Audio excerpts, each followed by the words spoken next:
She had lived what most would call a good life. She was known for her charity, her kindness to the poor, her involvement in every church outreach from youth to elderly. She had fed the hungry, clothed the homeless, and wept with the broken. People looked up to her. She had lived a life for God, at least that's what everyone said. And then one night, at 80 years old when she went to sleep, her breath grew shallow, and the silence in her room deepened.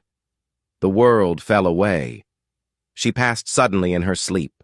Her soul, clothed in light, ascended into a realm where time lost meaning.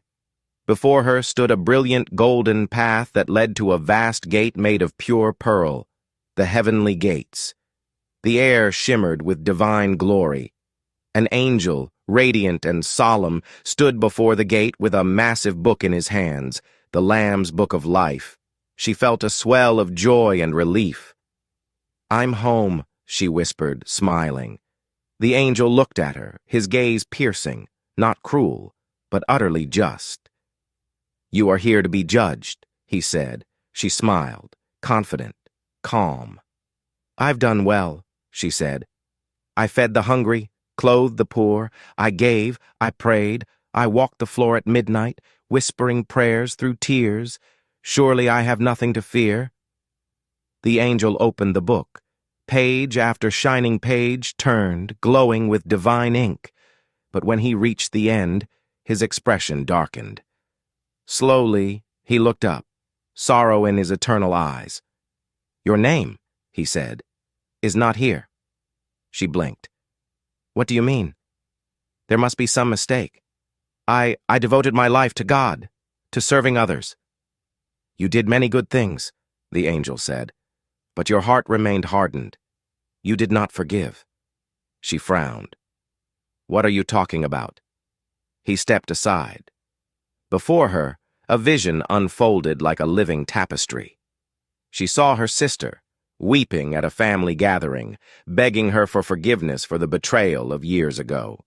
She saw the man who had cheated her in business, now elderly and broken, reaching out with trembling hands. She saw her former friend, now sick, lonely, writing letter after letter of apology. And each time she had turned away. "They don't deserve it," she had said. "They knew what they did." "You carried bitterness to your grave like it was treasure," the angel said. "You asked God to cleanse your sins while refusing to wash theirs from your heart." The angel's gaze pierced her. "You asked your Father for mercy every day, yet you refused to give it. You recited, 'Forgive us our trespasses as we forgive those who trespass against us.' Did you not mean it? You built altars to your anger. You built a throne for your pain. You nurtured it. You judged them in your heart while God held mercy in his." She dropped to her knees. "Please," she whispered, "please, let me try again. I didn't understand. I thought I had time. I meant to forgive, just not yet. I needed time. Give me another chance," she begged. "Let me go back. I'll forgive them all." But time was no more. The angel shook his head. Too late. The time to forgive was during the fire, not after the ashes cooled. "There is no place for you here.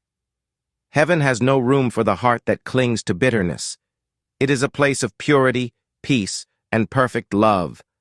There is no room for resentment, hatred, or vengeance. The Lamb's Book bears only the names of those washed not only in deeds, but in surrender. And you refused to surrender your judgment to God's. You chose unforgiveness over peace," she screamed, not in torment, but in regret. So close, so far, all for a heart that chose unforgiveness over peace. The angel turned. One last whisper as eternity closed. "Mercy withheld is mercy lost." The gates began to fade.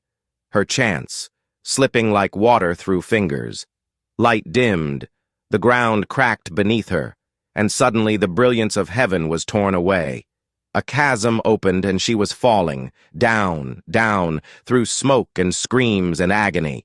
She landed among countless others, all who had clutched vengeance like a crown, never realizing it was a chain. The lake of fire churned like a living nightmare.